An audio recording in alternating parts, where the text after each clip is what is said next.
রাজপ্রাসাদের সোনালি মেঝে এবং বিশাল আঙিনা আলো ছায়ায় সজ্জিত। রাজকুমার আর্য মায়ের সাথে একান্তে বসে আছে।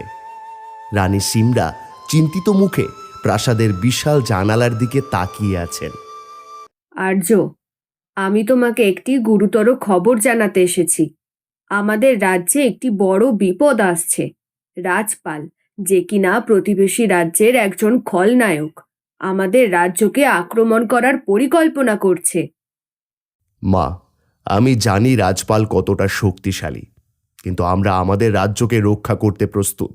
আমাদের যোদ্ধাদের সাহস এবং দক্ষতা দিয়ে আমরা এই বিপদের মোকাবিলা করব। তোমার সাহস আমাকে প্রশান্তি দেয়, কিন্তু রাজপালের বিপরীতে আমাদের প্রস্তুতি কি যথেষ্ট? সে খুবই ধূর্ত এবং নির্মম। রাজকুমার আর্য এবং তার সঙ্গী গোপাল প্রাসাদ থেকে বেরিয়ে আসে। তারা তাদের সৈন্য নিয়ে যাচ্ছে রাস্তা দিয়ে।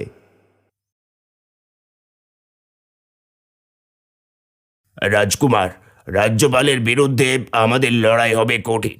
আপনি কি নিশ্চিত যে আমাদের সৈন্যরা প্রস্তুত? আমরা কি এই লড়াইয়ে বিজয়ী হব?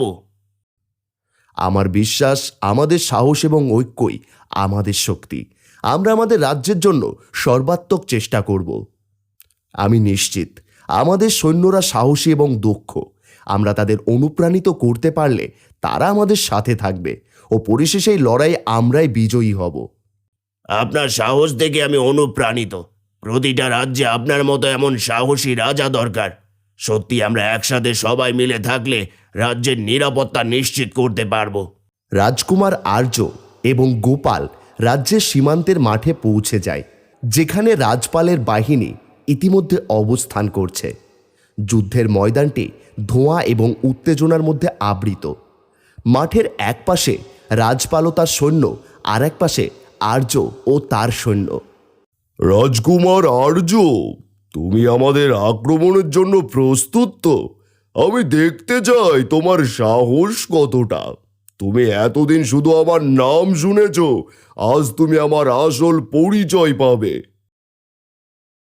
রাজপাল, তুমি আমাদের রাজ্যের বিরুদ্ধে বিদ্রোহের জন্য প্রস্তুত, কিন্তু তোমার সব আশা ভঙ্গ হবে। আমাদের সৈন্যরা এই যুদ্ধ জিতবে, লড়াই বিজয়ী হবে।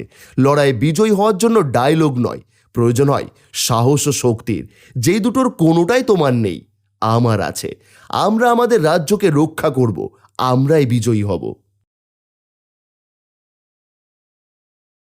যুদ্ধ শুরু হয়। রাজকুমার আর্য দক্ষভাবে শত্রুদের মোকাবেলা করতে শুরু করে, আর গোপালও তার সাহসিকতা এবং কৌশল প্রদর্শন করে।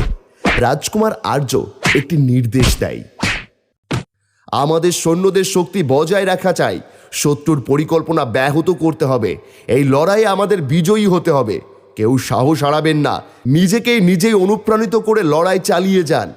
হ্যাঁ রাজকুমার, আমাদের আক্রমণ কঠোর হতে হবে। আমরা এত সহজে হার মানব না। আমরা আপনার সৈন্য, আর আপনি আমাদের এমন রাজা যে আপনি আমাদেরকে কখনো হার মানাতে শেখাননি। আমরা তাদের পরিকল্পনা নস্যাৎ করে দেব। যুদ্ধের মধ্যে দিয়ে রাজপালের বাহিনী ক্রমে দুর্বল হতে শুরু করে। রাজকুমার আর্য ও তার সৈন্যদের উৎসাহিত করে এবং শত্রুদের প্রত্যাবর্তনের জন্য প্রস্তুত করে। আমার বাহিনী পরাজিত হচ্ছে। তারা হয়তো দুর্বল, কিন্তু আমি দুর্বল না। আমি জেদি ও বিজয়ী। আমি কখনো কারো কাছে হার মানিনি, আজও আমি হার মানব না। রাজকুমার আর্য তার সৈন্যদের কাছে নিয়ে বলছে, এটা শুধু একটা যুদ্ধ ছিল না, এটা আমাদের একটা চ্যালেঞ্জ ছিল। এটা আমাদের সাহসী কথা ছিল, রাজ্যের সম্মানের লড়াই ছিল। অবশেষে আমরাই বিজয়ী হলাম। সবাইকে ধন্যবাদ। রাজকুমার আর্য বিজয়ী হয়ে রাজ্যে ফিরে আসে। রাজপ্রাসাদে উচ্ছ্বাস ও আনন্দের পরিবেশ। রানী সিমরা তাকে স্বাগত জানান এবং গর্বিতভাবে তার সাহসিকতা উদযাপন করেন। আর্য, তুমি আমাদের রাজ্যের গর্ব। তুমি আমাদের উপযুক্ত রক্ষক। তোমার সাহস ও নেতৃত্ব আমাদের বিপদের মধ্যে আলোর রেখা এনে দিয়েছে। আজ থেকে যত বিপদই আসুক, আমরা আর কখনো ভয় পাব না, যদি তুমি আমাদের সাথে থাকো। মা, এটা আমার একার অর্জন নয়। আমাদের দলের সকলের প্রচেষ্টা এবং সব সৈন্যদের সাহস ও সেনাপতি গোপালের কৌশল, এই সব কিছুর জন্য আজ আমি বিজয়ী। এরা হলো আমার শক্তি ও তোমার গর্ব। আমরা একসঙ্গে যে কোনো চ্যালেঞ্জ মোকাবেলা করতে পারবো। আজ আমরা সফল হয়েছি।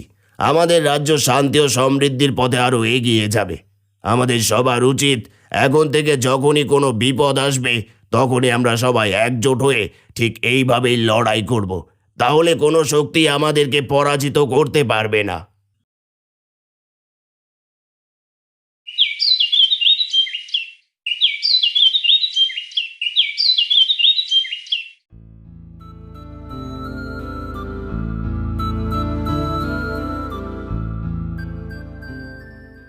মহারাজ, আমাদের রাজ্যের সকল কৃষকদের সকল ফসলগুলো পানির অভাবে মারা যাচ্ছে। পানির দ্রুত একটা ব্যবস্থা করতে হবে, না হলে আমাদের রাজ্যের সকল কৃষকদের না খেয়ে থাকতে হবে। আজ বিকেলে নদী থেকে রাজ্যের জমিগুলোতে পানি আনার একটা ব্যবস্থা করব। বিকেলবেলার জন্য আপনি প্রস্তুত থাকুন, আর এখন পানি আনার জন্য যা যা লাগবে তার সব কিছু তৈরি করে রাখুন।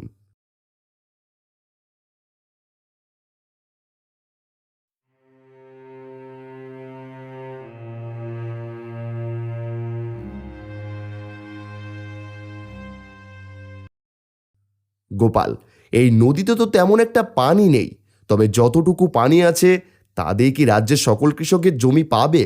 জি মহারাজ, এই পানি রাজ্যের সকল জমির জন্য যথেষ্ট।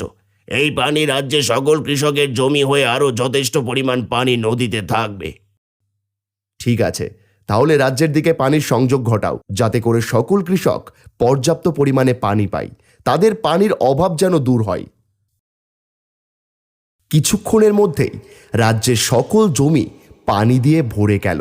সকল কৃষক তা দেখে খুশিতে মুখরিত। সবাই মিলে রাজার কাছে গেল।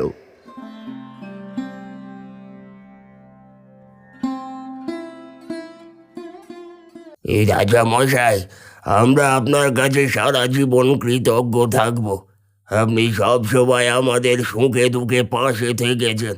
আমরা আপনার দীর্ঘায়ু কামনা করছি ও কৃতজ্ঞতা প্রকাশ করছি। তারপর রাজপ্রাসাদে ও রাজ্যে আনন্দের পরিবেশ বজায় থাকে। রাজকুমার আর্য তার রাজ্যের নতুন অধ্যায়ের সূচনা করে, যেখানে শান্তি এবং সমৃদ্ধি প্রতিষ্ঠিত হয়।